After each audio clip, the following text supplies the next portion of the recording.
Yippee! It's lesson 5.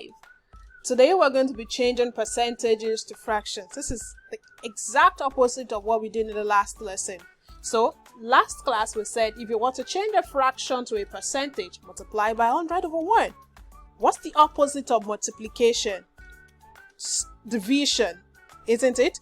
So today, to change a percentage to a fraction, we simply divide by 100, right? So 20% is 20 over 100. Remember, a percentage is a fraction whose denominator is 100.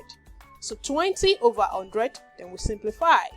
Make sure that we leave our fractions in the simplest form, right? So 0 cancels 0. Anything to cancel again, we have 2 over 10. So 2 here 1 and 2 here 5. So 20% is actually 1 over 5 in fraction. Okay, let's see another example. 33%.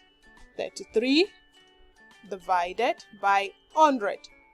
Is this simplifiable? I don't think so. 33 is a prime number. No, 33 can actually be divided by 3, 11, 1, 33 and itself. It's not a prime number. But there's no common factor.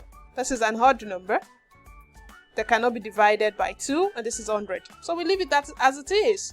So 33% is 33 over 100. You see that? So in fraction, you simply divide the percentage by 100. So we have 14%. This also will be 14 over 100. Making sure that you simplify your fraction. Is this the simplest this fraction can go? 14 over 100. Well, they're both even numbers, so we should be able to divide them by 2. Let's see. How many 2's do we have in 14? That should be 7. So 14 divided by 2 is 7. How many 2's do we have in 100? That should be 50. Can we simplify further? Now, this is a prime number. 7 is a prime number. It can only be divided by 7, 1. So, and 7 is not a factor of 50. This cannot be simplified further. So, 14% is 7 over 50. Right? In order to convert a percentage to a fraction, we simply divide that percentage by 100. So go ahead and take your quiz for today immediately.